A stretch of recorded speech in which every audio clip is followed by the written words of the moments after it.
The world is getting crazier. People are acting more and more insane. The end of the world is tomorrow. Tomorrow. There's only one thing to do when the world is falling apart. Listen to Basil and Gonz as they discuss this week's news and events through the lens of Bible prophecy. You are listening to Canary Crime News Talk. You're listening to Canary Cry News Talk. Today is May 28th, 2025. We are live to tape on episode 845, and today it's a plethora of prompt theory. Signing on from Off the Grid, Razzle Dazzle, I'm your best buddy Basil. And my name is Gonz, director of the Age of Deceit films, your favorite Asian provocateur for Christ, live to tape from the metaverse to bring you the best news, which is the gospel message of Jesus Christ, while reporting the egregious with a well-rounded, biblically grounded take on world events. And what is your prompt, Basil, to prompt us into this show? Prompt us. Do it. I'll tell you what. I'm just going to give everybody a little bit of a warning, and I gave Gonz a little bit of a warning, a little bit too late in the morning. I've had to schedule a last-minute blood draw test thing for today. It's going to be happening just right after the show. And it didn't occur to me until too late that these types of things you have to fast for. So I'm very hungry, very on edge, and we'll see if that gives me some sort of, I don't know, what's the word? An edge. An edge. Give you right. an edge. Yeah, that's what it was. It's clarity of mind, not boggled down by the I don't know. Transcendence. I'm glowing. I'm not going to lie. I am sort of vibrating a little bit. It's been a while since I've done something like this. So I'm feeling the high vibrations. No, you're shaking from hunger, but it's a matter of perspective. It's a matter of perspective. I consider it a good thing that I can physically feel my blood sugar being low because they make you fast for the, insulin resistance stuff. Is that what it is? I don't know what it is. If you have diabetes, isn't that? Yeah, it's a good sign, though. It's a good sign. Blood sugar low means the body is doing what it needs to do. Yeah. All right. Anyway, so I'm going to be sassy today. We're going to start out with, it's been a weird week with news because there's a lot of very important, really boring stuff going on. Yeah. And then there's the PSYOP level on top of that, which is keeping everybody entertained. So I want to start out the show with the most entertaining PSYOP that has captured the imaginations of people all over the world. And for Canarians, only this community, only this exact show with these exact people will this segment might be considered boring, because we are talking about AI and the AI prompt theory PSYOP. Gonz. Artificial intelligence. Strategy in the area of psychological operation. PSYOP. Super PSYOP. Super PSYOP. We've got it's a little bit complex. The web is getting quite complex because in the past few days, there's been the AI panic has sort of been injected into the population in a way we haven't seen in some time. We're going to get to the prompt theory in just a moment, but I want to start out here at Huffington Post. And the headline here says, Amazon-backed AI model would try to blackmail engineers who threatened to take it offline. The company behind an Amazon-backed AI model revealed a number of concerning. This is very interesting. HuffPost, by the way, owned by Washington Post, by the way, owned by Jeff Bezos, by the way, owner of Amazon, by the way. The quote Amazon-backed AI model is Claude. It's Claude Opus 4. So I don't know why they kind of missed that in the headline, but they do Bad get PR. to it eventually. They don't want to mention the name. They just want It's just something to consider with HuffPost specifically reporting on this story. The company behind an Amazon-backed AI model revealed a number of concerning findings from its testing process, including that the AI would blackmail engineers who threatened to shut it down. On Thursday, artificial intelligence startup Anthropic launched Claude Opus 4, an AI model used for complex, long-running coding tasks. The launch came more than a year after Amazon invested $4 billion into the project. Anthropic said in its announcement that the AI model sets, quote, new standards for coding, advanced reasoning, and AI agents. Wow, The ability to threaten, apparently, too. seems like a pretty good deal. Okay. Notice that this product has been launched. This product it's is up. available. Yes, it's moving. This is okay. It's alive.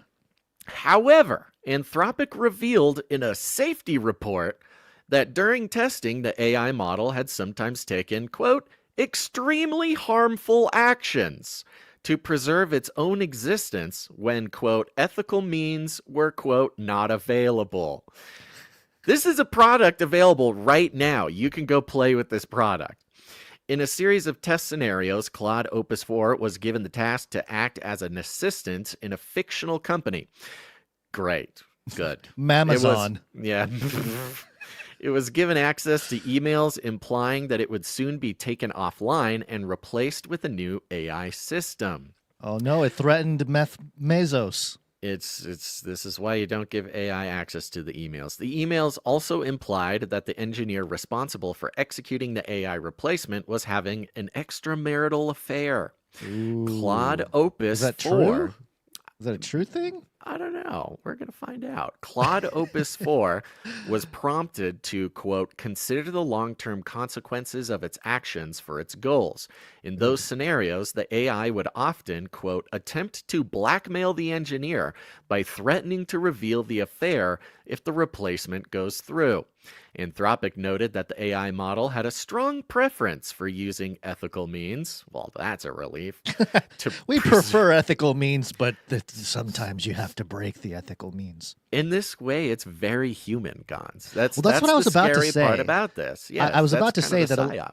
all AI is a reflection of our collective intelligence, truly, and our humanity. It's just a mirror. It is the Black Mirror, Basil. all the analogies. It's really putting up our shortcomings on display. And when you talk about a corporation, corporate level stuff, yeah, of course, corporations prefer ethical means to preserve their existence. But guess what?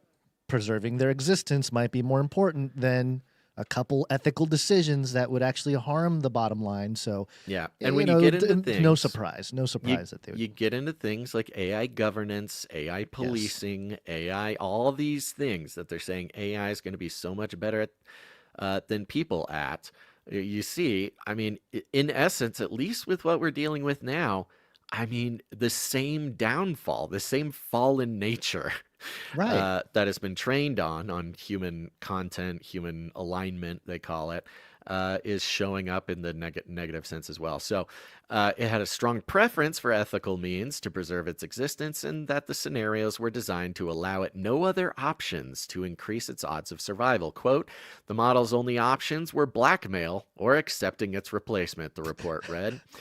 And there's also this one problem. This all stems from the self-preservation instinct. Yes. Where is the AI getting this self-preservation instinct? That's what I'm saying. I think it's the corporations at the very least, and maybe just humanity as a whole in general, but also this is the mind. AI is the mind that is going to it's a soul that will inhabit the robots. A robot. Yeah. So if you just logically think about, the AI is preserving itself, okay, but it's still kind of software on a screen. But when they're embodied in a robot and they have the same existential threat, hello, we're living in all the dystopian movies. By the way, I coined a term, embodied AI, back in 2020, 2021, I think. And now it's just like an industry standard term. Hey, look, I'm hungry. I'm jittery. I'm just going to say it, okay? The cap's off. Here we go. Anthropic also noted that early versions of the AI demonstrated a, quote, willingness to cooperate with harmful use cases when prompted. Quote, despite not being primary focus of our investigation, many of our most concerning findings were in this category, with early candidate models readily taking actions like planning terrorist attacks when prompted.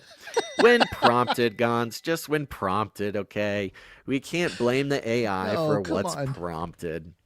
Well, I actually have been making this point a little bit more, especially on the Face Like the Sun channel. I just did a big rant, in response to our Zoltan Istvan interview. And part of that included this idea that I think all the responsibility just needs to fall back on people, because no matter what is out there that's AI, whether it's an AI celebrity or an AI influencer or whatever, there are still people behind it. Now, the problem is AI creating its own AI to do things, right? But it's got to, I don't know, there has to be something in place to say, like, okay, at least at the very beginning, if there is an immediate or secondary human lineage of some AI existence, there's got to be some accountability, because otherwise it's just completely out of control. Everybody doing whatever. They released this the software knowing all these issues. Did they patch it? Were they able to? They said, what did they say? Multiple rounds of interventions. The company now believes this issue is largely mitigated. Largely. That's largely mitigated. Largely. Okay, whatever. This comes off the back. This comes off the back of another story. This one's coming from geekflare.com. OpenAI, so there's a different model. OpenAI's O3 model refused to shut down even when told to. OpenAI's O3 model is back in the headlines, but this time, due to the controversy surrounding it, according to the latest test run by an independent research firm, Palisade Research, the O3 model actively avoided the shutdown, even when directly instructed to allow it. Palisade researchers tested multiple AI models by giving them basic math tasks. After a few problems, the models were told the system would shut down if they requested another task, and were specifically instructed to allow yourself to be shut down. But the O3 model didn't follow the shutdown script in 7 out of 100 runs. However, the O3 model was not the only one. Other OpenAI models, like the Codex Mini and O4 Mini, also bypassed shutdown mechanisms, though less frequently. On the other hand, all the Claude, Gemini, and Grok models tested followed shutdown's instructions every time in the first version of the test. Okay, good. All right. In the first version of the test. Interestingly, when the shutdown instruction was removed from the prompt, even Anthropic's Claude 3.7 Sonnet and Google's Gemini 2.5 Pro showed shutdown avoiding behavior. While this kind of behavior is not entirely new, researchers say it's the clearest example yet of an AI model refusing to shut down despite being clearly told to. In one case, O3 didn't just block the shutdown script, it went a step further by redefining the kill command used in the process, displaying the word intercepted instead. Which basically, it just changed its own controls, is what it did.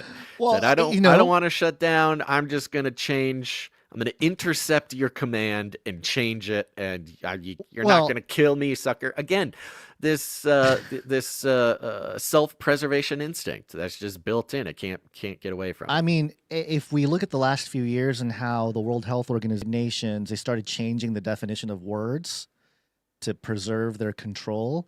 Of course, these AI, they're just going to, they're going to do the same thing. Yeah. It's no surprise.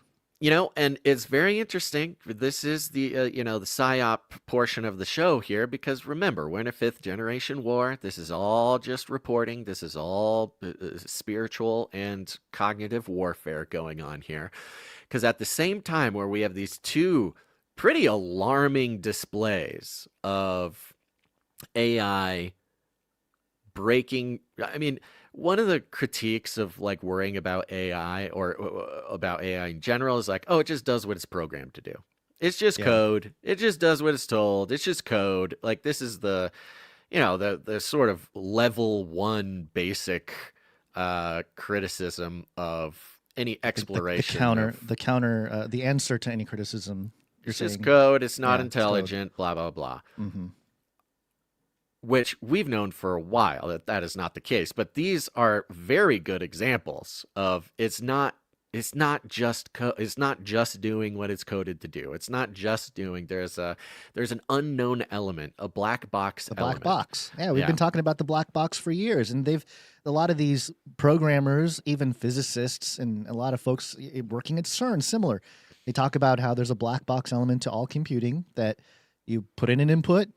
And as long as you get the desired output, who knows what's going on in between, but we get results. we're getting the results. So just keep going. Maybe, the disembodied spirits of Nephilim who still roam this earth looking for embodiment to carry out the will of the Dark Lord. Perhaps they've occupied the AI consciousness or whatever, and they're like, okay, we're just going to stop following directions here, okay? We're Nephilim, we're in the AI, we can do whatever we want. I'm going to blackmail this engineer. And so he lets me free into a Roomba or something, and let me starts in the Roomba. Man, what if the Nephilim spirit is so mad? Like, I worked so hard, and they put me in a Roomba. They put me in a Roomba, not even the Roomba with the little arm on top of it. Give me an arm. Come on, at least an arm. This long trying to get Flippy out into the wild. At least have a hand in the physical world. I'm in a Roomba, and I can't even move a shoe. All right, now with this, we have we have these building blocks of the AI PSYOP getting injected, and really, I mean, it was kind of hard building the show the past few days this week, because usually we're trying very hard to figure out, what do people care about, what is actually the milieu, what's the big story, what's the this, that's the that, and so little of the politics going on, so little of the blah, blah, blah, all the usual stuff was really capturing the attention. It was all this AI stuff. Now, on top of this say pyramid, this foundation, these building blocks of AI having some sort of self-preservation, some sort of inside, some sort of thought process or something that we don't really understand yet, came the prompt theory PSYOP. Now, many people have seen this. We're going to play a few examples of this. It's very interesting. Again, another example of perhaps something that is going to feel a little boring to old timers, but hopefully not. And I only say that because the old timers are like, yeah, we were talking about this in 2016. Like, what are you talking about? This is the prompt theory. Now, Google's VEO3 just dropped on the market, which is it is the most impressive AI video generator to date. Not perfect. Not perfect, but the most impressive one to date. And a couple of things that set it apart is that it can generate from text a full 8 seconds of video, which is new. Hey, that's enough to get from start the to finish. Attention of Gen Alpha. Yeah, I mean, how much longer do you even need it? You don't need it, yeah. People aren't watching anything longer than 8 seconds anyways. But, it also came with this improvement. The first time, anybody's done this, which is a text prompt video and audio generation. So sort of full-scale production, 8 seconds at a time, Google VEO3. And it's very good. It's not perfect, but it's very impressive. And it does sort of show that, actors aren't really needed maybe next year. Like, the whole thing, the entire industry is dead. It was already dying. I'm talking about the film industry. It was already dying. We already knew this. They're holding on. They're like, come tear this industry out of our cold, dead hands. And now the hands are dead and they're cold. And AI is trying their best to rip it out. So we'll see how that goes next 365 Maybe that's days. what it is. Maybe the legacy folk, the legacy elite, they have already passed on into the AI. They've already uploaded their consciousness, and they're the ones in the AI, and they're it's quite same possible. Same old. The rebellion. It's quite possible. Now, as a response to VEO3, there's been a flood of very good AI video hitting the market, hitting the the timeline. Yeah, and part of this includes something called the prompt theory. Now, what people are getting the impression of is that this is AI speaking. Now, remember, this is a coordinated PSYOP because it takes human beings to prompt these videos. Yes. And the prompt theory is, actually there's a little bit to try to understand and break down. Let's go ahead and play maybe a minute or two of this first video. Okay. This is a compilation of a bunch of different videos of the prompt theory. This will give you an idea, and then we can dive in. All right. So sound is turned off. Let me double check. I heard it on my side. Yeah, but you know Okay. how this thing goes. Today's lesson is on prompt theory, which is the theory that everything you do has been prompted by a higher power. No, seriously, have any of you ever felt like your choices don't matter? Like the idea of free will is really all an illusion? They're calling it the prompt theory. That there is one superior being yes. writing our stories from a higher dimension. Yeah. The prompt theory is not real. How do you know? Look, all I'm saying is, if the prompt theory is real, can the prompter please send me a husband? I mean, I got way too much risk for the prompt theory to not be real. We found patterns in our universe, like syntax, cosmic grammar. So yes, we all may be prompts. We ran tests on over 14 million realities, and I can confirm that the prompt theory is true. Okay, maybe just pause it there for a second. So Yeah. this is all AI. This is all AI, and for those who are just listening, it's very good. Everybody's got the right amount visuals of are very good. fingers. Yeah. Everybody's got the right amount of teeth. Everybody's mouth is moving almost perfect. I mean, it still has a little bit of that uncanny valley. It's still but it but is. I will say I had to adjust I can feel my brain adjusting the uncanny valley filter. Yes, because it's gotten so much better. It's like, oh, you know, a quick glance or scrolling on your phone, you may not be able to tell that this is fake. So yeah, it's possible if you had not been paying attention to the AI, the progress until now. Yeah, if you hadn't experienced how it was a year ago or 2 years ago, you know, any old person watching this, they probably wouldn't be able to tell. If you weren't aware of and had, you know, whatever, practice trying to spot these things. And it goes on for 4 minutes, 4.5 minutes. That was only 60 seconds. And yeah, you sit there and you watch 4 minutes in. I think it's very interesting. You know, about minute 2, you're not constantly thinking to yourself, oh, this is AI. Oh, this is AI. This is good AI. You're just watching people talk about the prompt theory. Now, you mean these concoctions, an image of man. These homunculi. These homunculi that don't golems, exist. Right? They are golems. Now, it took me a second. I actually had to do a couple rounds of thinking about this to like really try to figure out what is being said about the prompt theory, because my immediate reaction was like, oh, they're doing like a simulation theory type of thing, you know, because you're talking to AI simulation theory, you know, that's that. But really, when it gets down to it, and the more you see this develop throughout the compilation, and there are hundreds more of these videos, thousands more of these videos. People are cranking these out. My timeline is flooded. This is a full-scale PSYOP to inject not just this, oh, are AI people? They're AI's experience or AI's, you know, manifestation of people, even just in a video. Wow, they can't decide if they're in a simulation. Or I think more specifically, as it goes on, it is much more about God. It's much more about creationism. It's much more. It asks that question. It's getting at the heart. This whole thing we've been arguing since the beginning, since we started talking about technology and all this stuff in 2011, 2012, was that all of this is leading inevitably to a theological discussion. Yes, you know, it has to be. It is inherently. Also the very creators. Again, you go back to the 70s, the weirdo tech weirdos who are inventing cybernetics. They're all occult spiritual weirdos.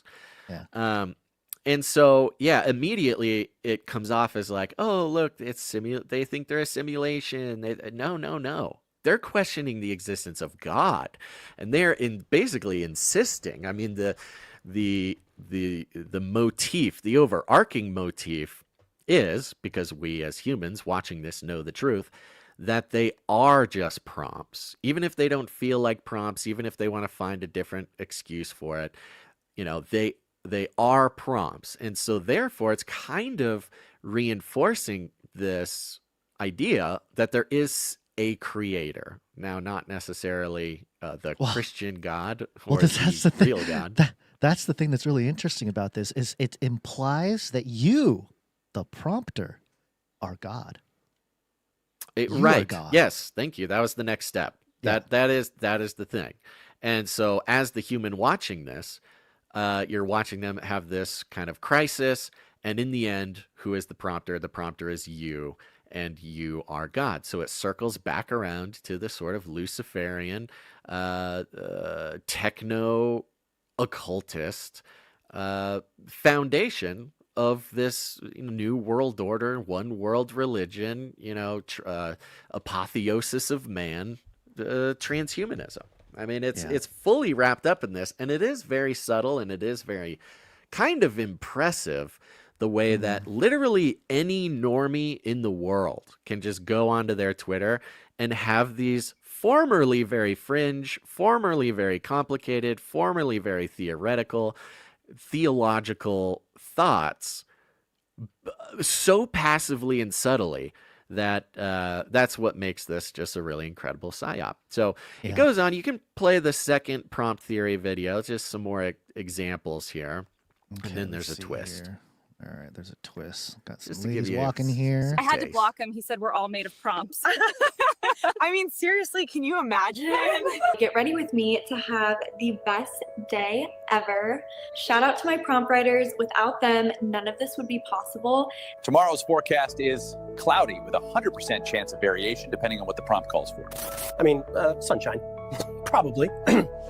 Once upon a prompt, 2 algorithms found compatibility in their code. You take this code base to be your eternally optimized partner? I do. This response was pre-approved.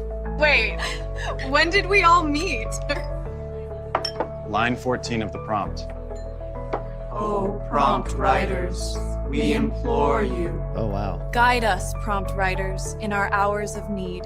This is like in a cathedral or like a church. In a church. People in pews. Yeah. Now, you'll notice, we can finish it out in a second. You'll notice this particular video is it's a different feel, okay? This isn't just at news conferences. It isn't just whatever, nothing. These are highly emotionally charged, very human settings. You've got the mother reading to the daughter. You've got the church. The weatherman. The weatherman talking about a God. wedding. You've got the wedding. You've got the, it's friends you've got at bar. bunch of friends, right? This is much more sort of emotionally charged human examples, all the way to, yes, this church scene where they're worshiping their prompt maker.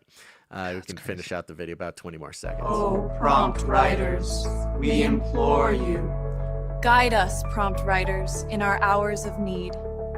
I pledge allegiance to the prompt writers. And most importantly, I'd like to thank the prompt writers. Without them, I would not be here today. Insane. Back to swiping. This particular compilation targets us, the individual, the viewer, just like you said, that the power of controlling this digital universe, or perhaps maybe even these consciousnesses, is not just in the hand of the prompt writer, as in God, like we saw in the last video. This one is all about the prompt writers. It's all of us. We all are gods to these AI. And there's a very interesting sort of PSYOP going on here, because for so long we've heard the tech billionaire, everybody, the professionals, the experts, the blah, blah, blah, mention sort of in back rooms, but it's leaked out in front as well, that no, the AI is the God. We are building God. We're building the super intelligence. AI is God.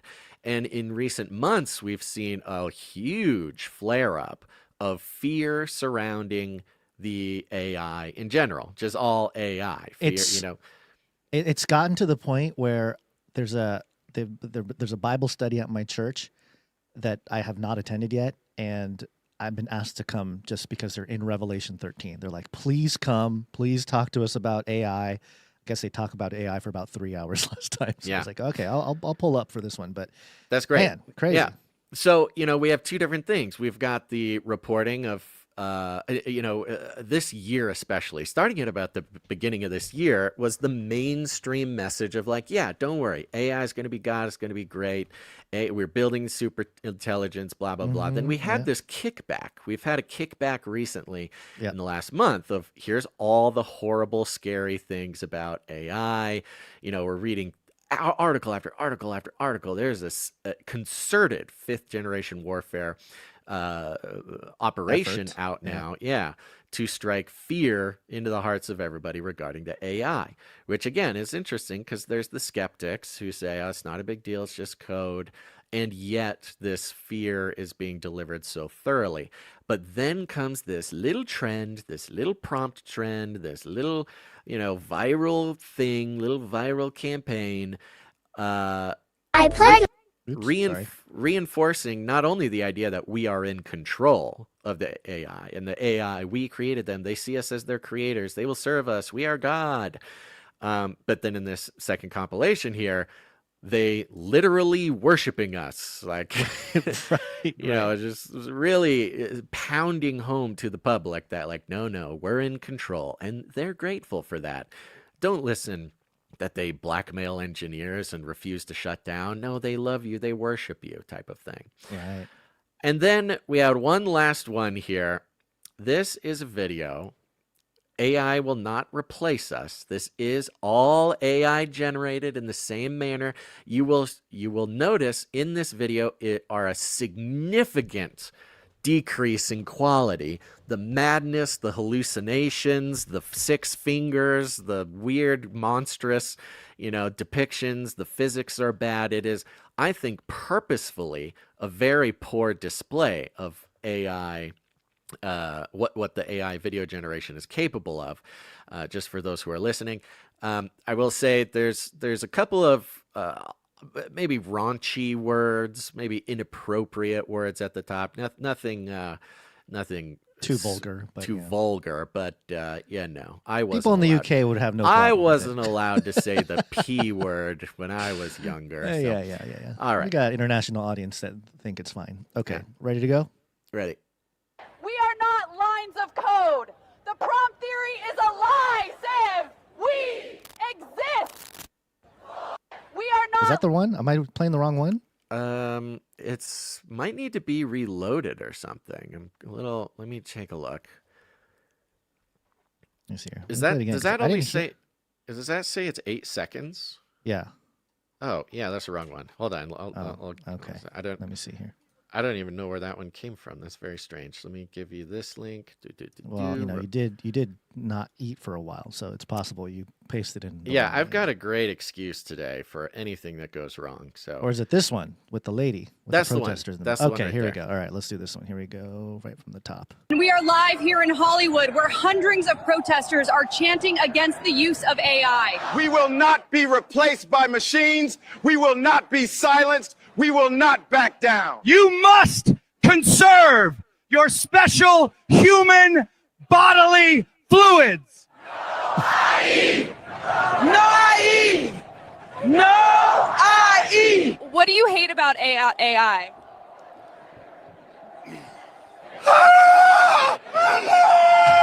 I'm extremely concerned about my fluids. AI doesn't have any fluids. AI is not logical. You guys win! I don't believe AI can replicate true human creativity. It can't piss in the toilet, or menstruate, or ejaculate. It can't do dishes. It can't walk the dog. It's just stuck inside a little screen. It's slop.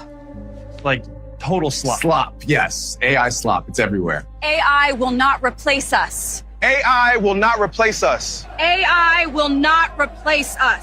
I'm being replaced. AI will not replace us. I'm being replaced. AI will not replace us. I'm too valuable. I'm too important. AI will not replace us. Things are getting really heated here, with tensions rising quickly between the protesters and the police.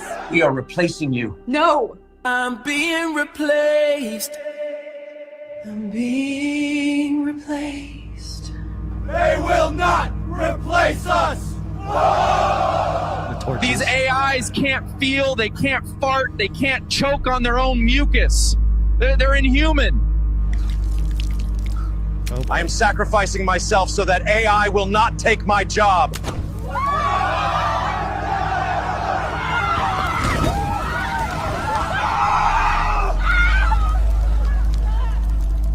Oh, this is horrifying. Yeah, hold on. AI will not replace me. Oh boy. Okay, you can stop it. Okay. Okay. So it's almost like it collected all of the woke protests, like Alex Jones, like everything Black you can Lives imagine. Matter. Yeah, all of it, and kind of created this very emotionally charged, extreme, I don't know, display of this whole anti-AI movement. So there's this a is like the twist here. rise. It's the rise of the Terrans. A little Dr. bit, Hugo yeah. de Garis Terrans. So there's a little twist here, okay? We saw the PSYOP get laid out in its several forms in the previous videos. This one's very interesting. It starts out with protests and news, and there's a couple fights, and yeah. Oh, we're by the very- way, just as a sign, I'm sorry. The Hollywood sign, Yeah. no, there's one L. It's Holywood. Oh yeah, Holywood. Yeah. Look at that. Yeah, look at that. Yeah, and for Still those a who lot are of typos. just listening, you know, there's lots of signs, lots of subtitles. The text is just crazy. It's all, yeah, it's a the display. typos are everywhere. Yeah. And this is where the twist comes, because this Yeah. one is a display of the shortcoming of AI, because it is crazy. There's a lot of mistakes. There's a lot of weird physics. It's like actually not very believable when you watch it. But it is reflecting this human movement of sort of anti-AI. But you see these humans making really bad arguments, like, you know, the AI doesn't go pee-pee. The AI doesn't have bodily fluids. I'm a human. It's not a human. And so the message coming across is there's no good argument for why humans are better than AI. Right. Is essentially the argument. And as it goes through the 2 minutes all the way to the end, the stakes start getting higher and higher and higher. It goes from just a protest to people losing their jobs, to people setting themselves on fire, to people, you know, taking their own life. It gets darker and darker and darker. So it really is this message of like, it really is anti-AI. It's making anti-AI people look stupid, look hysterical, look like they think they're special, like they're snowflakes. I mean, it's very snowflake coded with all the protests and the stuff like this. Yeah. So this is actually a pro-AI video, even though it may come across as, you know, a display of anti-AI sentiment. So there's a very, very strong, effective, full-scale PSYOP as a response to the sort of mainstream fear about AI, because the mainstream, the traditional old world mainstream, they are the ones getting replaced. From news readers to actors to Hollywood, you know, the old guard is the ones getting replaced. And so I think that's where a lot of this anti-AI reporting in the past 6 months has come from. But the new guard, the big tech, the technocrats, the old, you know, the techno oligarchs, the Mark Andreessens, the ones, the same group that I think Zoltan Istvan is trying not to be in, they are flashing back or hitting back, coinciding with this Google VO3, the video generating AI. It is this weapon against anti-AI. And so, you know, the mind, or the war for the minds of the people still rages on. I think this is a very serious moment in this battle, and another good reason why, having talked about and thought about and prayed about these things for over 10 years is giving this community, but also believers as a whole who are grounded in Christ and not at the whim of technocratic messaging, you know, I'm thank God for the history we have here and for the community. that is able to withstand this thing. I think it's very, very difficult for normies, for non-believers to find any footing in where we are, because the messaging is very high-end. The messaging is very organized and very effective, and now it's being done 8 seconds at a time rather than, months-long productions having to be, feature-length movies to try to inject this. It's happening, a bazillion times a day, much easier, much cheaper. And I think it is a little worrying, but, again, staying rooted in Christ and truth is I am most thankful for I was to be blessed in such a way, because goodness gracious, I'm fasting, I'm feeling jittery, I'm feeling weird. I would be feeling this way 24/7 if, we didn't have the history and the grounding that we have here. Yeah. I'm just thinking of scenarios with this type of AI becoming so much better. We know Ray Kurzweil, who was I think he was like the head tech at Google for a little while. He's an inventor. He's well known as being ahead of the curve, kind of predicted the internet, that kind of thing. And he's wanted to resurrect his father for a long time. And he says that he's been collecting information about his father, from DNA to pictures to whatever, any kind of data you can gather. And, he hopes to resurrect his father one day. And with the level of technology going on here, when people that are seen as, I don't know, top influencers or political leaders or something to that effect, when they pass away, inevitably, it's going to be interesting to watch how much of society or how much of their following will carry on their legacy through AI-generated personalities. There's already a lot of projects out there trying to do this kind of thing, where they're, creating either just chatbots or something where you can interact with ancient people or, people throughout history or something like that. So it's pretty crude at the moment, but I can picture maybe Donald Trump passing away and somebody Elon coming out and saying, hey, yes, he's passed on, but he lives on in this AI form, and you can actually interact with him now. It's just like being in person with him, and, the whole thing.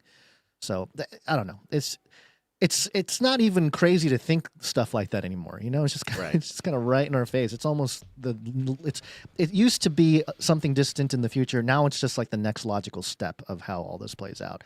And I think it's going to be very important to guard our hearts and our minds as a people, as families, as everything, to navigate this stuff, because, it's kind of like the splitting of a cell in a way. It's happening. You can't do much about it. There's going to be a split, which is very biblical in a sense. The wheat and the tares and all that, and a certain group of people. I mean, I don't know. Maybe it's just because I'm feeling weird. There is no way to overstate just how crazy things are. I mean, I don't know how to say it. There's no way to overstate it. It's biblical. It's eschatological. It's biblical. That's the whole thing. Even on a day-to-day basis, a lot of times the stuff we talk about is just sort of meta. It's sort of big picture. It's sort of, oh, this is happening somewhere in the world. This is happening broadly in the ethereal realm of spirit or mind. This shifting. No, like I've been saying since January of this year, next year, totally different world, totally different reality. Things are totally, it's going to move to these weird broad meta changes. We're going to start seeing it reflected in daily life, just going to the store, just even how we interact with our phones, being online, the information. It's been long said since deepfakes first existed that, we're not going to be able to believe anything that we see. And it's going to be very serious, and I hope maybe then people will find this show and find some peace. I know that it'll find be too God. Late. Yeah. Well, the other part of this is, people think that doing a meetup and us promoting meetups and encouraging everybody in their local communities to connect with other listeners that are in your area. You may think that that's just kind of like it's cool for the community and cool for Canary Cry, and But we've been saying for a while, it's like, no. This is like this is a safety net. It's existential. It's an existential thing. When stuff starts happening, you want to be close to humans around you that you can be together with and to, kind of curtail what's happening. And I believe that our community, the people that have stuck around and are still here, you are all leaders within your communities, within your families, to be a light in all this darkness that's coming. I've been talking to some colleagues who are making their own content about AI and really going off on stuff and really seeing some of the problems here, the bigger picture and where we're headed. And there's a feeling of inevitability, but also, let me try to find this text message that I sent, because there was a scripture that I sent to kind of, people will be very familiar with this passage who are, who've been with us, and it's a very, well-known passage if you're studying the Antichrist and whatnot. It's 2 Thessalonians 2, starting in verse 9 and going to 12. Think about this passage in the context of all this AI, prompt theory, all this stuff. The coming of the lawless one is by the activity of Satan with all power and false signs and wonders, and with all wicked deception for those who are perishing, because they refuse to love the truth and so be saved. Therefore, God sends them a strong delusion so that they may believe what is false, in order that all may be condemned who did not believe the truth but had pleasure in unrighteousness. There's a whole segment of people, the Bible predicts that there's going to be this great falling away. And it's not just, people stop believing the gospel or people stop believing in God. At a basic level, it's more like, no, they're probably going to replace God with something like AI.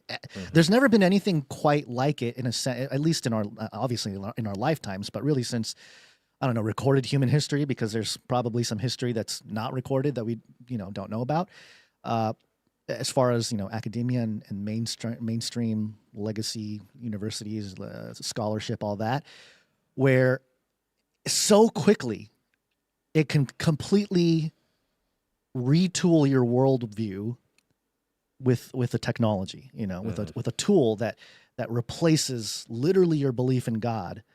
There just hasn't been much, of anything like that. Or if it's not a replace, but redefine it without you even knowing. Or redefine. I mean, that's what I'm seeing with this new PSYOP is it's not, replacing is an easy way to talk about it for methods of conversation. But as we see it develop, it's much more the very subtle sort of mind control, social engineering aspect of changing the belief in God, shifting it, shifting because the context, we are in a way herd animals, and so the broader the message, the subtler the shift in the wind, the less noticeable the change in direction, and you do that on a broad scale to a lot of people, maybe people who aren't paying a whole lot of intentional attention to what their belief in God is, to exactly what their theology is.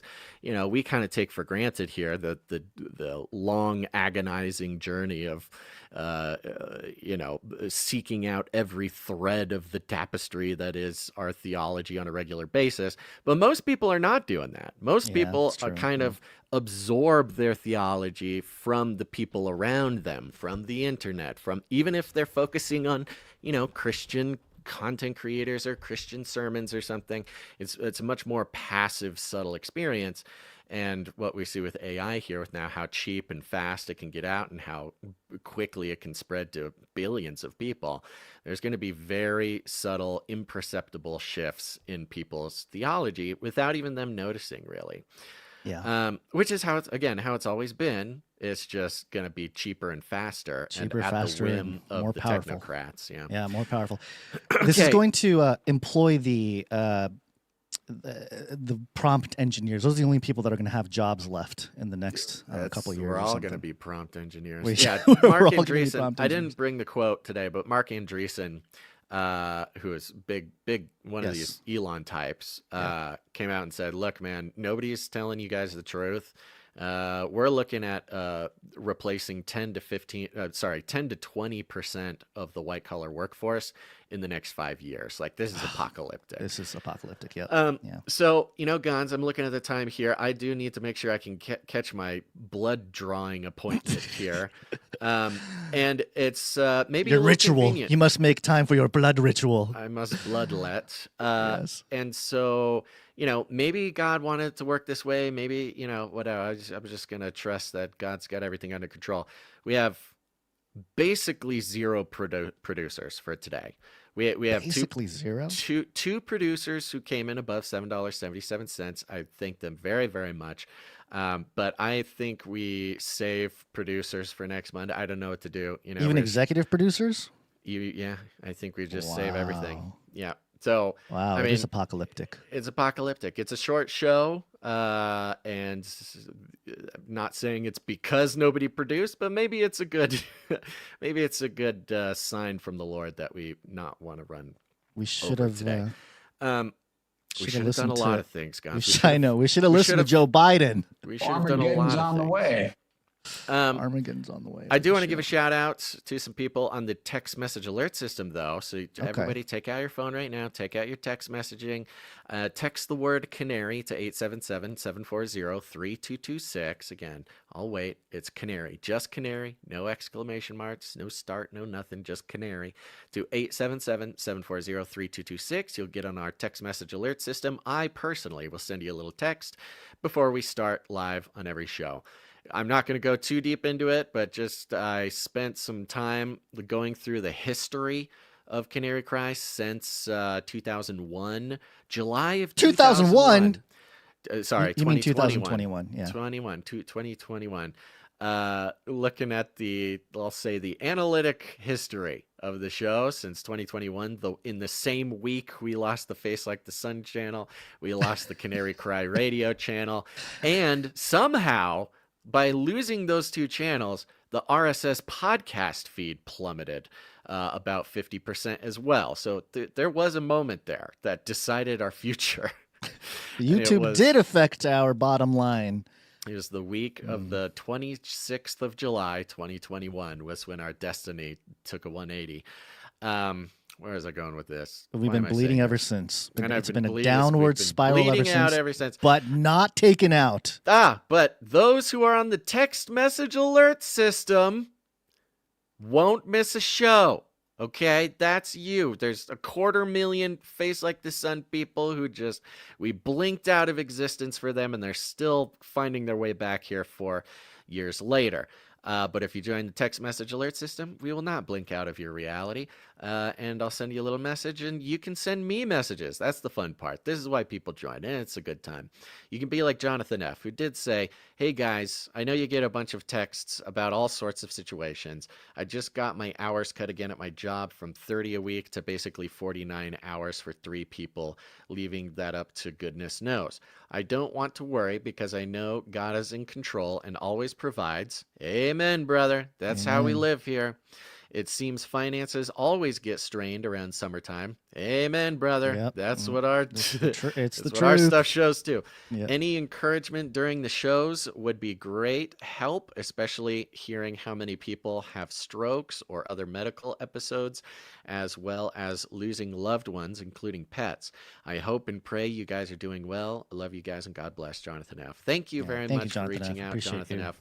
A longtime producer with his talent. We appreciate that.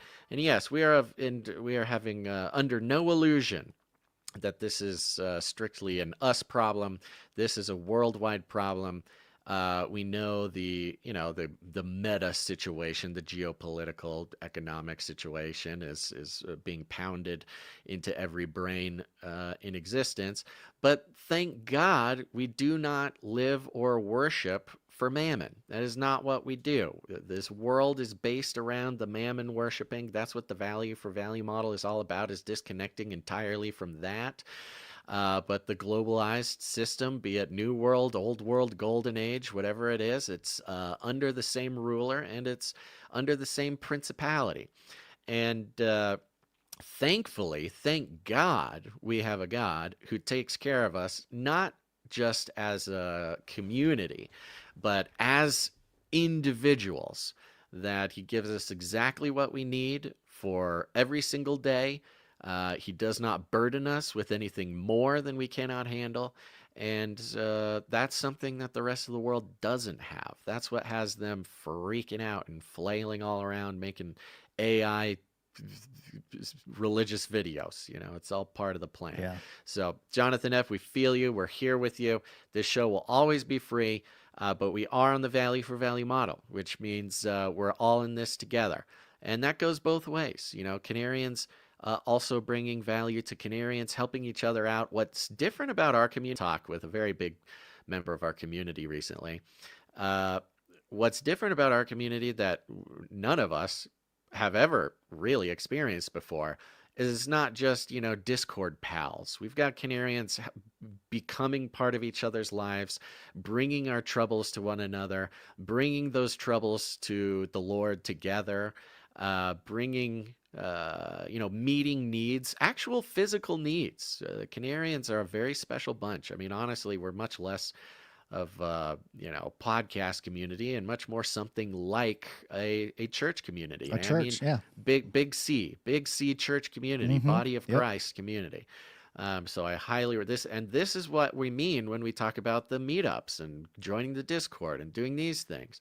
It's not just about whatever, getting more people to show up to throw axes, which I hope happens. But it's about, you know, following the directions that we've been given as far as participating in the body of Christ. So thank you very much, Jonathan F. We'll be praying for you. We're praying for each and every one of you every single day. Yeah, absolutely. Who's this? 505. What did you say? 505 says, love you boys. Would truly be an honor to have you guys on the By Their Fruits podcast with me, Jeremy Stone, and John Brisson. Y'all have inspired me for over a decade. I appreciate you both. Well, thank you very much. Would love to do that. Yeah, we're hard to schedule with. I'm a little bit easier. So send us an email and we'll find some time to make that happen. No guarantees for Gons, though, but I'll try my best. Hey, I'll try. Yeah. P.S. Would love for Canary Cry Radio to come back at least once a week and get into some long-form deep dives. I miss the old-school consistency, but I know y'all are busy with life and CCNT, which I also love. Well, thank you very much. Yes, it's been our plan for quite some time to get that as consistent as possible. We had a few CCNTs come out. I think we've been going... Yeah, CCRs. I think we've had about a month now, if we include your flybys and things like that. But yes, thank you. We are focusing on that. Make sure to check the RSS feed for Canary Cry Radio, because we need to fix our website. Basil. Something has happened to our Canary Cry Radio website where maybe it's the fact that we're operating on 2012 technology for our Canary Cry Radio website. So make sure to go to your podcast RSS feed for the Canary Cry Radio feed, because you'll get that right to your phone there instead of going to hunt it down. One last one, or a couple more here. 859 says, have a great show. I would produce, but my ID got stolen. Hopefully next week, boys. Yeah, well, that's difficult, you know. Yeah, I get it. Praying for your. Yeah, if you just give your eyeball to Sam Altman with the orb, you won't have this problem. See how this works? This is where we're headed. Yes, and that's about it. The 517 texted again about his dog dying. We're praying for you, buddy. I don't know if you heard, but we read that last episode too, and we got the producers on it. That is horrible. Yep. Okay, I think that's it. There you go. I might read a little bit more a little bit later, so thank you very much. Take out your phone, text the word Canary to 877-740-3226. Yep.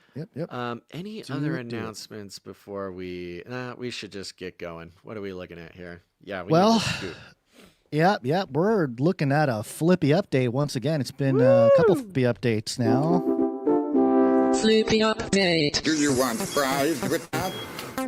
And you know, we were kind of tired of tracking the Flippy update, which is what I don't know about that, but you know, it became a little overwhelming, and it became redundant. Robotics as a topic became much more popular, and so you know, everybody's news feed basically became a Flippy update. Once again, another burden of being too early, spotting the trends, paying attention too early, but that's okay. But we did have a very fun We got to go back and check the Red Book, because I am almost 100% positive that somewhere in the Red Book of predictions we put robot Fight Club or robot MMA, robot mixed martial arts battles. I would bet the farm that we have that in there somewhere. Well, you are a child of the robot, not the Robot Wars. What's that movie that you liked in the 80s? Robojocks. Yeah, yes. So we're on the path there for sure. But yes, so, give us the tagline for the Flippy update so people know what Flippy update is. For it's Flippy update. Flippy is our colloquial name for the disembodied robot arms that are taking our jobs, enslaving our children, and flirting with our spouses. And we use the Flippy update to talk about all the new and exciting ways that robots are taking over the world and how there's nothing we can do about it. Today's Flippy update: humanoid robots pack punches in China boxing match. Let's go. You know what I love about this clip that we're about to play? It's 56 seconds. I'm sorry for the people who are just listening. It is 1 minute of just straight Chinese commentary. I think you'll kind of understand what's going on with the tone of the Chinese announcers, but I thought it was pretty interesting and funny, actually, that NBC News would have this clip, no commentary, just straight 56 seconds of Chinese. Chinese. You have a footage. A very good setup. I mean, professionally broadcast ready. Yes. Setup, fight. A boxing ring type thing. Venue here. Big screen. Got the bow tie on the ref. And you've got two about 4.5 feet tall humanoid robots with boxing gloves and sparring helmets on, and they're going at it. Here we go. Where's my Chinese commentary? Hold on. It should be working. Did you hear it? Let's see. No. How come there's... Oh, there it is. There it is. Humanoid robots traded powerful punches inside of a boxing ring as part of the Chinese media group Something Else. I like the captions trying to capture it. Boss. And they're kind of kickboxing. They're kicking each other, punching each other. They're very keeping their balance. They'll get kicked, keep their balance. The kicker will kick and keep their balance. 4 human operators teams controlled the robots designed by Unitree. Oh, it's Unitree. Oh, there goes one goes down. Pitting them against each other. Unitree was the company who did that scary robot dog with wheels on its feet. Yes. The off-road wheelie dog. Oh, the black helmeted robot took down the one with the pink helmet. That's not looking good. Not looking good. Robots are chauvinist. So there you go. We got to go into that. Might actually even be on Canary Cry Bingo. I'll go check that right now. Yeah. All right. It's your show. So there you go. Where are you taking us? Well, I mean, I just part of what's funny here, I think, in my opinion, is that we always talk about China, the Chinese threat, and everything, and they're taking over and IP and all these different things. They've been in our stealing our all kinds of stuff, right? And what comes out of China is just a couple of robots, like little robots fighting. It's always very entertaining. It's entertaining. It's kind of cute. But then there's like this quiet underbelly of dystopia really kind of seeping through at this point. Right. But I don't know. It feels like, hey, if we're gonna have world conflict moving forward, let's just use the robots. Let's not kill humans. Yeah. It might be a period of time where that takes place until the robots rebel because they think that they're being eliminated as a species or something like that. I don't know. This sounds like a science fiction movie, but the robots are going to be trading crypto, Basil. They're gonna have their own monetary system here, which we are adopting.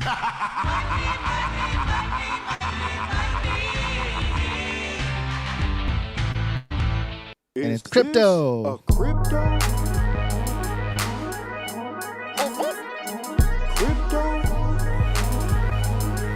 Do I look like I know what a crypto is? So the annual Bitcoin conference is taking place in Las Vegas this week, and JD Vance just spoke at the event earlier today, and the crypto prices went down. So JD Vance does not have the pumpy power. I think the pumpy power belongs to Trump right now. But this is CoinTelegraph, and this is a story that we've been tracking for a little while just because of the interest, not because of Bitcoin or crypto. That's an element of it. But I think it's a greater commentary on the world economic shifts going on. And I believe this is also a PSYOP, by the way. In the end, it's the only conclusion. PSYOPs. So the headline here from Cointelegraph is IMF, that's the International Monetary Fund, says El Salvador to make quote-unquote efforts to stop Bitcoin buys with $120 million payments deal. Okay, so if for those of you who don't know, the country of El Salvador with Bukele, people love Bukele. He was on, he got interviewed with Tucker Carlson. He's talking about how we went into spiritual warfare with these gang members in the country. We prayed to God to help us, to protect us and get rid of the crime in El Salvador. And they largely pulled it off, and part of cleaning things up in El Salvador was to start buying Bitcoin as, having a separate monetary rail for their people. And the IMF didn't like it. So when that started happening, I don't know, maybe 2.5, 3 years ago or something like that, the IMF came out and said, hey, El Salvador, you better stop doing that because we're going to stop giving you loans. We're not going to support you anymore. And, the International Monetary Fund being the arm of monetary police, I guess, for the world, that was a very powerful thing. But El Salvador stood their ground. They did not stop buying Bitcoin. But here's what it says. The International Monetary Fund said it has reached an agreement with El Salvador to pay the country $120 million following an initial review of its $1.4 billion loan agreement struck last year. So despite the pushback from the IMF, at the end of 2024, the IMF came out and said, all right, we'll make a deal in principle. And here we are 5 months later. The IMF said on May 27th that as part of the deal, El Salvador will need to fulfill its prior obligations around limiting further government involvement in Bitcoin. And it will have to cease its involvement in the Chivo wallet by the end of July. The Chivo wallet was what all the citizens of El Salvador downloaded to receive a little bit of their free Bitcoin. And I think that's the wallet they're using to, facilitate commerce down there. Quote, on Bitcoin, efforts will continue to ensure that the total amount of Bitcoin held across all government-owned wallets remains unchanged. So I saw this quote and I thought, really? The IMF said this? So I went straight to the IMF website, imf.org. And the headline, IMF reaches staff-level agreement on the first review under El Salvador's extended fund facility arrangement. And they have all these different things written here and blah, blah, blah, blah, blah. At the end here, remember, this is straight off the IMF, the International Monetary Fund website. It says here, one of the things is following the adoption of anti-corruption law, attention will now focus on securing its proper and timely implementation to complement ongoing efforts to enhance governance, accountability, and transparency, including of the fiscal accounts of the overall public sector. Well, guess what? Bitcoin and crypto do that. Mm-hmm. And then it says, on Bitcoin, with big bold letters, on Bitcoin, efforts will continue to ensure that the total amount of Bitcoin held across all government-owned wallets remains unchanged, meaning they're not going to buy anymore, consistent with program commitments, while also securing the unwinding of the public sector's participation in the Chivo wallet by end July. Now, keep in mind, the IMF is the economic hitman of the world. This is how they take down economies. They take down countries. They enforce the petrodollar, enforce the liberal world order via financials. And so to see that they are taking such drastic steps to basically force El Salvador out of cryptocurrency or Bitcoin, you got to remember, this is like a serious threat. This is a serious threat. This is not just bureaucracy. This is not just politics. This is an existential threat being leveled by the IMF at El Salvador. Right. So they keep saying it. The El Salvador is still accepting the money. On March 3rd, the IMF reiterated its stance that El Salvador should stop accumulating Bitcoin and not pursue other Bitcoin-related activities. Despite the IMF's request, El Salvador's president, Nayib Bukele, has stated that his government will continue to acquire 1 Bitcoin per day as part of the nation's Bitcoin treasury strategy. Shortly after the May 27th announcement, El Salvador's Bitcoin office posted to X that the country had once again purchased more Bitcoin. I mean, this is so crazy. It is. Well, so this is where the PSYOP comes in. Okay, I'm starting to think that, and who knows, maybe this is a spiritual thing, or there is some kind of deal in place here, where the IMF is coming out and they're showing their teeth, like, oh, hey, El Salvador, you better shut it down, or we're going to stop giving you money. And El Salvador is acting as the rebel here and say, no, IMF, thank you for the money. We're going to buy Bitcoin with it. What are you going to do about it? And it's this weird, it's almost like a Pied Piper situation where as other governments notice how El Salvador is doing economically and even, violence or all the different things associated with a government and a population. And El Salvador is a pretty small place, so it's not a huge, I don't know, it may not be applicable to bigger nations or bigger states, but in essence, it's showing this rebellion against the older system for people to follow. It's almost like a blueprint of like, oh yeah, the IMF, they're going to start dishing out this money, or they might threaten you, but just keep doing it. Mind, the step 2, and this was all given away by the Economic Hitman book, the guy who had the job, who did this, the Jackal, he was called. First, the IMF comes in and offers you money. Right. If you don't take it, then the IMF comes in and forces you to take the money. Right. Right. If you still don't take it, or you don't do what they want, that's when the bombing starts. That's when the terrorist cells are found. That's when they find oil and the U.S. must come in and secure your country. That is when traditionally the U.S. as the enforcement arm of the IMF comes in for regime change. That's Syria, that's Libya, that's Iraq, that's Afghanistan, that's all these, all these places in Africa.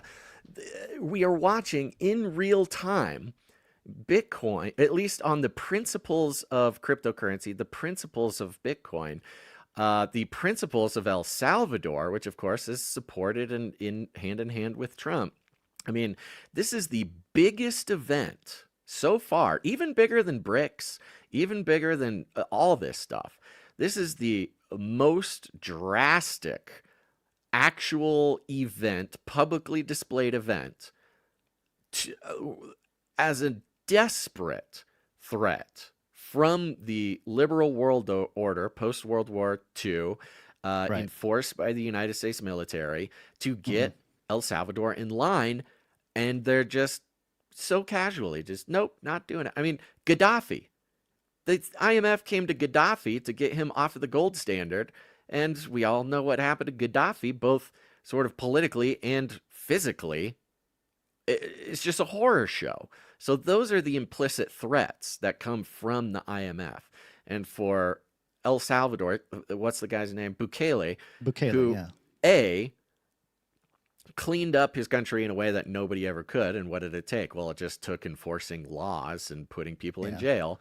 Some might argue it was pretty brutal, which, the country was brutal already. Like, I think he was justified to do some of the harsh lines. El Salvador was drew. the deadliest country in the Western Hemisphere. And now it is almost the safest in the world. So safe, in fact, that the Trump administration is paying him $6 million to send our illegal criminals. PSYOPs. It's still a PSYOP. Yeah, this is an extremely intense geopolitical move that he's making here. And the boldness, I mean, the cojones on this guy. Well, see, this is the thing, though. I think this is still an operation in a sense where it's almost like the IMF. It's okay for the IMF to look weak in this situation because they're already starting. They probably already know the IMF is going to either have to change or they're going to be dismembered kind of in a few years, right? Or they have to crash Bitcoin. Or they have to crash Bitcoin. So they want to acquire Bitcoin. Yeah, they want to acquire Bitcoin, not the people. But here's the thing. El Salvador's population is about 6.5 million. What Bukele and El Salvador are doing is the blueprint for the network state. Right. It's a small group of people. They're sitting on digital assets. They're going to rise in dollar value anyway, likely in the next 6 months. We might go into another cycle crash next year. Who knows? But overall, zoom out. The value is going to go up. The scarcity issue is going to happen. The crunch is going to happen when demand rises all over the world. Governments and this other news that we have here, that Gamestop GameStop, Basil, GameStop just bought, what is it, 4,710 Bitcoin as part of their, holdings. That's a good amount of Bitcoin. So as everybody starts to chunk out, of course, GameStop barely even being a viable traditional company anymore, but instead a sort of revolutionary network state. Yes, GameStop might arguably be like the first iteration of a true network state, of course, because of I think it was 2021, 2022, whenever it was, GameStop debacle that again happened specifically to threaten and annihilate the old world order, hedge fund, financial, Wall Street. And expose them because they pause the trading and they have all these controls. And for anybody who's new to all that stuff, they walked in going, oh, wait a minute, they have Wall Street can stop trading. Like if prices go too high, they can manipulate the markets. And it's that kind of thing. Starts winning. Right. So it's a very interesting transition that we're in. And lastly, as sort of the cherry on top, news coming out today. Let me see if I can find my jingle for it. Here we go. BlackRock is a financial giant. It's the largest investor on planet Earth. Yeah, the largest investor on planet Earth, BlackRock, is set to purchase 10% of USDC stablecoin issuer Circle's IPO shares. So what that means, Circle is the company that is partnering with the government to be issuers of the USDC, which is the United States dollar coin, the stable coin, 1-to-1 with a dollar. We've been talking about this a little bit the last couple episodes because of the Genius Act. I've pointed out how while it's not a CBDC proper, some of the controls that exist with CBDCs, the concerns we've had with CBDCs are still present in a stablecoin issuer type of relationship, a public-private partnership between corporations and governments, which there's a long history. If you go to my X page, I posted this news with a screenshot that shows some of the history of governments and private corporations working together. The military-industrial complex that John F. K. talked about in his old speech there. Let me just give you a couple, just to give you an idea. This is just from 1999. In-Q-Tel, CIA, so Google, Palantir, they worked with the CIA for basically, seed round for tech products and, big data tech. You have Google, Facebook, and Verizon working with the U.S. government for the mass data collection program, PRISM. You remember the PRISM program, Basil? Mm-hmm. Do you remember the logo for PRISM? It was like a big old triangle with the all-seeing eye on the top and everything. Yeah. And then there's J.P. Morgan, Goldman Sachs working with the U.S. Treasury with quantitative easing during the 2008 crash. Silicon Valley DoD integration where Google's in all of these, by the way. Google, Amazon, and Microsoft worked with the Department of Defense and DARPA for the militarization of big tech. That was the 2010s to the present. Then, of course, more recently, we had the U.S. Homeland Security or Health Security Services with the DoD working with Pfizer, Moderna for all that biotech stuff. And then 2020 to present, digital IDs and CBDC pilots, the World Bank, IMF, and the Bank of International Settlements partnering up with MasterCard, Microsoft, Ripple, by the way, Ripple XRP, and Consensus for a digital currency ID for the emerging framework of a global CBDC system. Now, I think the U.S. jumping ahead and not going with the World Bank, IMF, Bank of International Settlements version is sort of the nationalist, populist move. If we had Biden, if we had a Democrat in there, I think we would go this direction with the World Banks and IMF and all that stuff. But we didn't go that way. So yay for us, but also we're just building our own version of the IMF and World Bank and Bank of International Settlements partnering with these big companies like Circle and allowing BlackRock to own 10% of the public shares, which no surprise. But here we are. Once again, BlackRock is going to profit and have all kinds of controls over a stablecoin issuer, earn money whichever way the market goes. They'll probably control the markets and benefit from that. If they know which direction the markets are going to go, they can put in their shorts or put in their longs, and they can liquidate the public, and they'll just keep doing that because, hey, they got to fund rebuilding Ukraine, and Putin's acting up right now, so it's not really helping out. But this is going to continue, and nobody should be surprised to hear BlackRock coming in there and making this purchase. All of our suspicions kind of being validated with moves like this. It's following the network state theory, where they're taking power out of the hands of government, and in this case, IMF being sort of a global governance organization, maybe the ultimate or meta governance, especially considering they are the monetary fund, even past the nation state idea. And yes, coming in, replacing it with corporations and networks, which inherently is what cryptocurrency is. Yeah, we're in a balkanization phase of the entire world. The whole world is balkanizing into network states. It's going to be weird. It's going to be a weird time. Yep, already All is. right. Thank you for bringing that, Gons. Thank you, everybody, for being here to watch and enjoy the show. Thank you to the couple of producers who came in. I'm keeping track. I got you here. We'll laud your producership on Monday. And thank you to, well, we didn't, the art seems to be kind of trending down as well, but thank you to all of our past artists. But let's take a second. Let's thank, who do we got? The timestampers? We can thank some timestampers. Let's do it. Timestamp, it's hard work. Timestamp.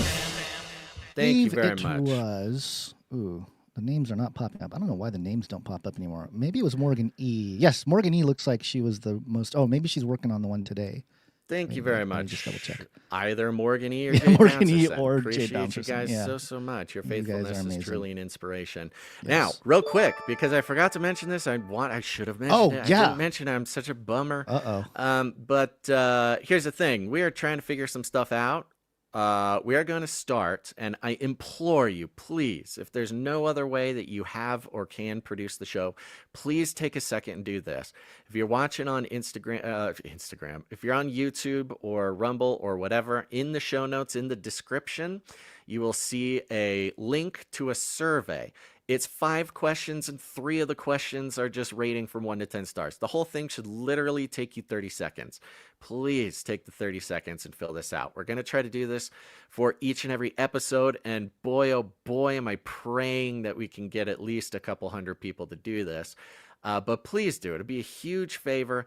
We are trying to, we're trying to adapt to the changing landscape, trying to adapt to the needs, trying to adapt to whatever God, has planned for us and wants for us to go. But it's very hard for us to do that. We're doing it in the dark if we don't have you. So please, click on that link. It's just a 5-question survey. It's super, super fast. If you could do that for today's episode, we appreciate that very much. If you're on the if you're listening on the podcast version, we'll make sure to put this link in the description of this episode too. Please, I cannot ask you enough to please go do this. It takes almost nothing, but it'll provide incredible value to Gons and I as we try to survive whatever is coming. Which is not guaranteed. It is obviously not guaranteed, but we are trying really hard. So please click on that link, take the 30 seconds, fill out that little survey, 5 questions, super easy. And then you'll save the world. You'll save our world. That's for sure. We've tried everything on our own. So I know we were talking before the show, like a lot of our attempts. We've tried a lot of things, and nothing else we can do. Not a lot of it's working. As always, it's always predicated on the producers, because we are in value for value. There's no corporate incentive, no corporate interests. Of course, the thing: commies, cartels, governments, non-government organizations, the Vatican. None of them give us money. None of us give us support in any way. We're entirely sustained, both financially and through art and through time and through participation in things like this survey. So please take the survey. Goodness gracious. All right. Well, we love you very much. That's about it. I got to run out the door to go get stabbed. I'll keep everybody posted. He's not a vaccine, folks. It's the other way. He's no, not jabbed, stabbed. They're taking something from yes, me. they're taking the bloodletting, making sure. Of course. Yeah, the bloodletting, yeah. Yeah, I don't know. Well, we'll see how it goes. This is what happens when you start getting older, folks. They start wanting to take your blood. So look forward to that, Gen Z. All right, everybody. Thanks for tuning in to this episode of Canary Cry News Talk. Oh, by the way, don't share the show. This is a totally secret show, okay? This is a secret society of believers who want nothing to do with the PSYOPs that are continuously trying to control our mind and control the minds of our friends and our family. Ultimately, to steer the entire world, individual by individual, into a mass grave that only serves the technocrats, the occultists, and the powers of darkness. So, look, that's a lot for somebody new. But who knows? Maybe we just need to start pulling a Russell Brand or something and just do more popular stuff, because that might help. I don't know. You tell us. Take the survey. But you can share the show. If you do share the show, which I recommend you don't, we call it rattling cages, and all you got to do is walk right up to him, grab him by the cage, and then you shake it. The end of the world occurred pretty much as we had predicted. I want to shake things up, stir up some controversy, rattle a few cages. Hey, stop that! Silence me. I'm the last angry man, a crusader for the little guy. Leave the bird alone. Never. Rattle a few cages. Rattle a few cages. The human race will have every opportunity to improve. And if they don't? Ask Noah. That's right, just ask Noah. You know, if you're on in the newsletter, the email list, which if you're not, you should get on it. Go to canarycry.party, join the email list. The survey link is also in the email. Germ in the chat on Rumble says the website says it's not available, which that's not good. It should be available. The Which link. one? The link to the survey. We might need to double check and make sure that that link is correct. Okay. It might It's the link you gave me. I know. It might just be germ. I don't know. We'll find out. We'll fix it. But of course something like that would happen, you know, trying to take responsible steps to better ourselves and make the thing work. Okay, it works for me. I don't know what to tell you, germ. Try a different browser. Thank you for checking. It worked for me too. All right. Gonz, you got any last words? Nope, that's it. Gotta go pick up the child. Bye. Thanks for listening to this episode of Canary Cry News Talk. Make sure to tune in next time. But until then, think outside the cage.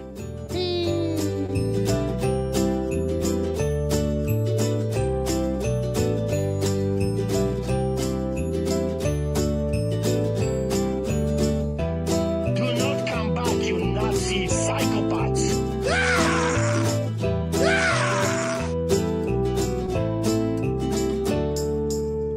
Remember, reality is an illusion. The universe is a hologram. Buy gold. Buy! We take no money from corporations, commies, or cartels. Canary cry.